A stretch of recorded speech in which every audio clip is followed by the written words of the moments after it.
Myanmar উপকূলে নৌকাডুবিতে ৫০০ জনের বেশি মানুষের মৃত্যুর আশঙ্কা করছে জাতিসংঘ। ইরানের বুশেহরে মার্কিন বাহিনীর হামলা, জবাবে বাহরাইনে মার্কিন নৌবহরকে লক্ষ্য করে পাল্টা হামলা করল ইরান।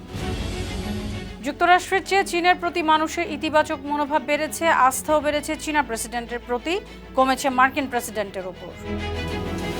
$200 কোটি মার্কিন অস্ত্র কিনছে সৌদি আরব। এসব অস্ত্র সৌদি আরবের নিরাপত্তা মজবুত করবে বলছে আমেরিকা।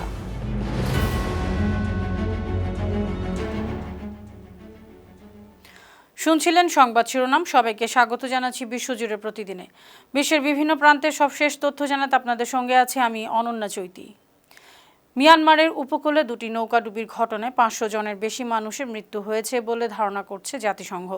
বৃহস্পতিবার যৌথ বিবৃতি দিয়ে জাতিসংঘের আন্তর্জাতিক অভিবাসন সংস্থা IOM এবং শরণার্থী বিষয়ক সংস্থা UNHCR এই আশঙ্কা জানিয়েছে। সংস্থা দুটি প্রাথমিকভাবে জানতে পেরেছে নৌকাগুলো জুন মাসের শেষ দিকে যুদ্ধ বিধ্বস্ত মিয়ানমারের রাখাইন রাজ্য থেকে যাত্রা শুরু করেছিল। এসবের আরোহীদের বেশিরভাগই ছিলেন মিয়ানমারের মুসলিম সংখ্যালঘু রোহিঙ্গা। তাদের মধ্যে কয়েকজন বাংলাদেশের কক্সবাজারের শরণার্থী শিবির থেকে যাত্রা করেছিলেন। এর মধ্যে একটি নৌকায় প্রায় 250 আরোহী ছিল, অন্যটিতে আরোহী ছিল প্রায় 280 জন।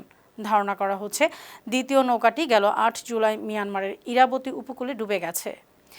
ইরানের অবকাঠামোতে যুক্তরাষ্ট্র হামলা করলে মধ্যপ্রাচ্যের গুরুত্বপূর্ণ অবকাঠামোতে ব্যাপক পাল্টা হামলা চালানো হবে, এমন হুঁশিয়ারি দিয়েছেন দেশটির খাতাম আল আম্বিয়া কেন্দ্রীয় সদর দপ্তরের মুখপাত্র ব্রিগেডিয়ার জেনারেল ইব্রাহিম জোলফাগারি। বৃহস্পতিবার ইরানের রাষ্ট্রীয় গণমাধ্যমে বিবৃতি দিয়ে জোলফাগারি আরও বলেছেন, মার্কিন প্রেসিডেন্ট ইরানের অবকাঠামোতে হামলার যে হুমকি দিয়েছেন সেই হুমকি বাস্তবায়ন করলে ইসলামী প্রজাতন্ত্র এ অঞ্চলের গুরুত্বপূর্ণ অবকাঠামো ধ্বংসস্তূপে পরিণত করবে। এ সময় তিনি আবারও জানিয়ে দিয়েছেন, হরমুজ প্রণালীতে যুক্তরাষ্ট্রের কোনো ধরনের হস্তক্ষেপ ইরান মেনে নেবে না। প্রসঙ্গত, বুধবার মার্কিন প্রেসিডেন্ট ডোনাল্ড ট্রাম্প হুঁশিয়ারি দিয়েছিলেন, আলোচনায় না ফিরলে আগামী সপ্তাহে ইরানের বিদ্যুৎ কেন্দ্র, সেতু এবং অন্যান্য গুরুত্বপূর্ণ অবকাঠামোতে হামলা করবে মার্কিন বাহিনী। ইরানের দক্ষিণাঞ্চলে মার্কিন সামরিক বাহিনীর সাম্প্রতিক আগ্রাসনে কমপক্ষে 35 জন সাধারণ জনগণ নিহত হয়েছেন। আহত হয়েছেন 300-রও বেশি মানুষ। হতাহতদের মধ্যে অনেক নারী ও শিশুও রয়েছেন। ইরানের স্বাস্থ্য মন্ত্রণালয়ের মুখপাত্র হোসেন কেরমানপুর সামাজিক যোগাযোগ মাধ্যম এক্সে ক্ষয়ক্ষতির এ সর্বশেষ তথ্য জানিয়েছেন। তিনি বলেছেন, মার্কিন বাহিনীর সাম্প্রতিক হামলায় প্রধানত ইরানের হরমুজগান, সিস্তান ও বেলুচিস্তান এবং খুজিস্তান প্রদেশগুলো সবচেয়ে বেশি ক্ষতিগ্রস্ত হয়েছে। বুধবার সকালে দেশটির দক্ষিণ পশ্চিমাঞ্চলীয় বুশেহর শহরের 3টি নির্দিষ্ট স্থানে মার্কিন বাহিনী আবারও হামলা চালিয়েছে, তবে সেখানে কোনো হতাহত হয়নি। বাহরাইনে মার্কিন পঞ্চম নৌবহরকে লক্ষ্য করে আবারও হামলা করেছে ইরান। একই সঙ্গে ইরানের দক্ষিণ পশ্চিমাঞ্চলে একটি মার্কিন MQ-9 ড্রোনও ভূপাতিত করার দাবি করেছে ইরানের Islamic Revolutionary Guard Corps IRGC। বৃহস্পতিবার ইরানের আধা সরকারি বার্তা সংস্থা তাসনিম জানিয়েছে, IRGCর মহাকাশ বাহিনীর নতুন আকাশ প্রতিরক্ষা ব্যবস্থা দিয়ে ড্রোনটি ধ্বংস করা হয়েছে।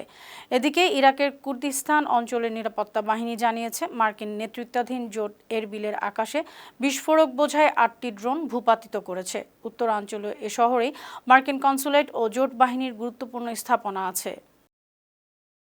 ইরানের সেনাবাহিনী বলেছে, হরমুজ প্রণালীতে যুক্তরাষ্ট্রের সামরিক হস্তক্ষেপ নিষ্ক্রিয় করে দিবে তারা। দেশটির সেনাবাহিনীর মুখপাত্র ব্রিগেডিয়ার জেনারেল মোহাম্মদ আকামিনিয়ার বলেছেন, হরমুজ প্রণালীর নিয়ন্ত্রণ ধরে রাখতে তারা শেষ পর্যন্ত প্রতিরোধ করবেন। হরমুজের উপকূল এবং দ্বীপে নিজেদের প্রভাব বজায় রাখার সক্ষমতা ইরানের আছে। বুধবার ইরানের রাষ্ট্রীয় বার্তা সংস্থা IRN এসব তথ্য জানিয়েছে। সম্প্রতি ইরানের বন্দরগুলোতে আবারও নৌ অবরোধ আরোপ করে উপকূলীয় প্রতিরক্ষা ব্যবস্থা, ক্ষেপণাস্ত্র ঘাঁটি এবং বিভিন্ন সামরিক স্থাপনায় 2বার হামলা করেছে যুক্তরাষ্ট্র। জবাবে বাহরাইন, কুয়েত ও জর্ডানে মার্কিন সামরিক স্থাপনায় ক্ষেপণাস্ত্র ও ড্রোন হামলা করেছে ইরান।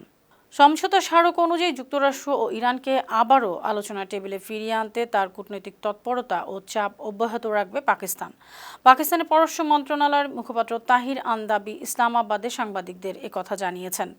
তিনি জানিয়েছেন, সমঝোতা স্মারকটি বাস্তবায়নের ক্ষেত্রে বর্তমানে নানা ধরনের বড় চ্যালেঞ্জ ও জটিলতা আছে। তারপরও পাকিস্তান সরকার সব পক্ষকেই অবিলম্বে সহিংসতা বন্ধ করে সংলাপে বসার জন্য তার জোরালো প্রচেষ্টা চালিয়ে যাবে। উল্লেখ্য, ইসলামাবাদের কূটনৈতিক মধ্যস্থতার কারণে গেল জুন মাসে 2 দেশ একটি অন্তর্বর্তীকালীন শান্তি চুক্তি স্বাক্ষর করেছিল। ইরানে দীর্ঘ প্রায় 8 মাস বন্দী থাকার পর মুক্তি পেয়েছেন এক মার্কিন নারী। বুধবার ট্রুথ সোশ্যালে পোস্ট করে মার্কিন প্রেসিডেন্ট ডোনাল্ড ট্রাম্প জানিয়েছেন, ওই নারী এখন ইরানের বাইরে নিরাপদে এবং সুস্থ আছেন। এ সময় ইরানের প্রতি কৃতজ্ঞতা জানিয়েছেন তিনি। ওই নারীর আইনজীবী জারেদ গেনসার জানিয়েছেন, মক্কেলের নাম ডেনা কারারি। তিনি দাবি করেছেন, ইরানি বংশোদ্ভূত এই মার্কিন নাগরিককে শত্রু রাষ্ট্রের সঙ্গে সহযোগিতা ও গুপ্তচর বৃত্তির ভিত্তিহীন অভিযোগে আটক করা হয়েছিল। Dena children of Meher foundation নামে একটি অলাভজনক সংস্থা পরিচালনা করতেন। এই সংস্থাটি অনুদান সংগ্রহ করে ইরানের দরিদ্র শিশুদের সাহায্য করত। গ্রিন কার্ডের জন্য আবেদন করতে অগ্রিম $1,00,000 ফি আরোপের ব্যাপারে বিবেচনা করছে ট্রাম্প প্রশাসন। দ্য টেলিগ্রাফ পত্রিকা জানিয়েছে, স্বল্প আয়ের বিদেশিদের অভিবাসন সীমিত করার অংশ হিসেবেই এ প্রস্তাবটি পর্যালোচনা করা হচ্ছে।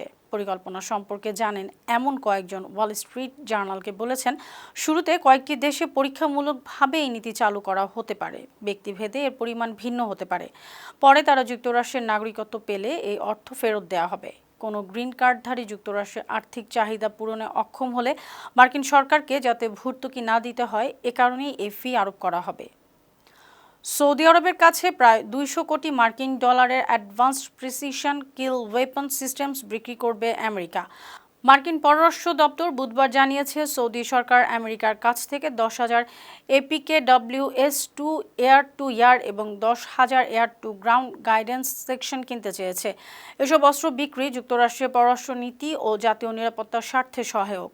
এগুলো দিলে উপসাগরীয় অঞ্চলের রাজনৈতিক স্থিতিশীলতা ও অর্থনৈতিক অগ্রগতিতে গুরুত্বপূর্ণ ভূমিকা রাখা যুক্তরাষ্ট্রের অন্যতম প্রধান নন ন্যাটো মিত্র সৌদি আরবের নিরাপত্তা আরও মজবুত হবে। মার্কিন বাহিনী ও ন্যাটো সহ অন্যান্য আঞ্চলিক বাহিনীর সঙ্গে সৌদি আরবের সামরিক আন্তঃকার্যকারিতাও শক্তিশালী হবে। বিশ্বে যুক্তরাষ্ট্রের চেয়ে চীনের প্রতি মানুষের ইতিবাচক মনোভাব বেড়েছে। যুক্তরাষ্ট্র ভিত্তিক গবেষণা প্রতিষ্ঠান পিউ রিসার্চ সেন্টারের সবশেষ জরিপে এমনই চিত্র ফুটে উঠেছে। 2002 সালে এ ধরনের জরিপ শুরু হওয়ার পর এবারই প্রথম এত বেশি দেশে যুক্তরাষ্ট্রকে ছাড়িয়ে চীনের প্রতি ইতিবাচক জনমত দেখা গেল। বুধবার বিবিসি এ তথ্য জানিয়েছে। জরিপে এবছরের ফেব্রুয়ারি থেকে মে মাসের মধ্যে বিশ্বের 36টি দেশের 42,000-এর বেশি মানুষের মতামত নেওয়া হয়েছে। এর ফলাফলে দেখা যায়, 36টি দেশের মধ্যে 25টি দেশে চীনের প্রতি ইতিবাচক মনোভাব যুক্তরাষ্ট্রের চেয়ে বেশি।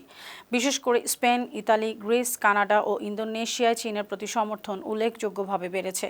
অন্যদিকে পোল্যান্ড, ফিলিপাইন, দক্ষিণ কোরিয়া, ভারত, জাপান ও ইসরায়েলে এখনও যুক্তরাষ্ট্রের প্রতি জনসমর্থন তুলনামূলক বেশি।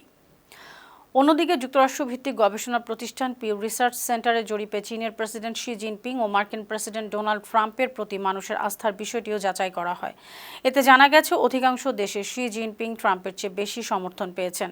শি জিনপিংয়ের প্রতি সর্বোচ্চ 83% আস্থা প্রকাশ করেছেন পাকিস্তানের উত্তরদাতারা। তবে জাপানে এই হার মাত্র 7%। অন্যদিকে ট্রাম্পের প্রতি সর্বোচ্চ 68% মানুষ আস্থা জানিয়েছে ফিলিপাইনের মানুষ। আর সবচেয়ে কম 4% মানুষ আস্থা জানিয়েছে পশ্চিম তীর ও পূর্ব জেরুজালেমে। ইউক্রেনের প্রতিরক্ষা মন্ত্রী মিখাইল ফেদোরভকে বরখাস্তের প্রতিবাদে বৃহস্পতিবার দেশটির বিভিন্ন শহরে বিক্ষোভ শুরু হয়েছে। রাজধানী কিয়েভে বিক্ষোভকারীরা দেশটির প্রেসিডেন্ট ভলোদিমির জেলেনস্কিকে ধিক্কার জানান। বিক্ষোভকারীদের অধিকাংশই তরুণ। এ সময় জেলেনস্কিকে উদ্দেশ্য করে স্লোগান দিয়ে বলেন, বিজয়কে নস্যাৎ করা বন্ধ করুন। সম্প্রতি প্রতিরক্ষা মন্ত্রীর পদ থেকে ফেদোরভকে আকস্মিক বরখাস্ত করেন জেলেনস্কি। প্রেসিডেন্টের এই পদক্ষেপ রাজনৈতিক বিশ্লেষক, সামরিক বাহিনী এবং নাগরিক সমাজের একাংশের মধ্যে অসন্তোষ ও উদ্বেগ সৃষ্টি করেছে। পরবর্তী নির্দেশ না দেওয়া পর্যন্ত হরমুজ প্রণালী দিয়ে চলাচলকারী কোনো বাণিজ্যিক জাহাজে ভারতীয় নাবিকদের দায়িত্ব না দিতে জাহাজ মালিকদের প্রতি কঠোর নির্দেশ দিয়েছে ভারত সরকার। চলতি সপ্তাহে অঞ্চলের নৌপথে আলাদা 2টি হামলায় 2জন ভারতীয় নাবিক প্রাণ হারানোর পর দেশটির প্রশাসন এই জরুরি নিষেধাজ্ঞা জারি করেছে। ভারতের ডিরেক্টরেট জেনারেল অব শিপিং বা নৌ পরিবহন অধিদপ্তর দেশের সব জাহাজ মালিক, নৌ ব্যবস্থাপক এবং নাবিক সরবরাহকারী রিক্রুটমেন্ট কোম্পানিগুলোর প্রতি এই বিশেষ সতর্কবার্তা জারি করে। পারস্য উপসাগরীয় অঞ্চলে যুদ্ধ অবস্থা ও নিরাপত্তা সমস্যার কারণে এই সিদ্ধান্ত নেওয়া হয়েছে। তৃণমূল কংগ্রেস দলে নজিরবিহীন বিদ্রোহ ও বিপর্যয়ের মধ্যে দল পুনর্গঠন এবং বিজেপি শাসনের শেষ দেখার ঘোষণা দিয়েছেন দলটির প্রধান মমতা বন্দ্যোপাধ্যায়। বৃহস্পতিবার ভার্চুয়াল বার্তায় এই কড়া হুঁশিয়ারি জানিয়েছেন তিনি। 71 বছর বয়সী বর্ষিয়ান নেত্রী সামাজিক যোগাযোগ মাধ্যমে ফেসবুকে দেওয়া বিশেষ বক্তৃতায় তার বয়স নিয়ে বিরোধীদের চিন্তা না করতে বলেছেন। তিনি মনে করেন, মন ও মানসিক শক্তি মানুষের বয়স নির্ধারণ করে। বিজেপি নেতাদের তীব্র সমালোচনা করে তিনি জানান, নির্বাচনের ফলাফলের দিন বিজেপির লোকেরা কামনা করেছিল তার হার্ট অ্যাটাকে মৃত্যু হোক, কিন্তু তিনি এসব চক্রান্তে শেষ না দেখে মাঠ ছাড়বেন না। সুপ্রিয় দর্শক, এই ছিল আজকের বিশ্বজুড়ে প্রতিদিনের আয়োজনে। দেশ বিদেশে বিভিন্ন খবর নিয়ে আবার আপনাদের সামনে হাজির হব। সেই পর্যন্ত ভালো থাকুন, সুস্থ থাকুন, বানু টিভির সঙ্গেই থাকুন। ধন্যবাদ।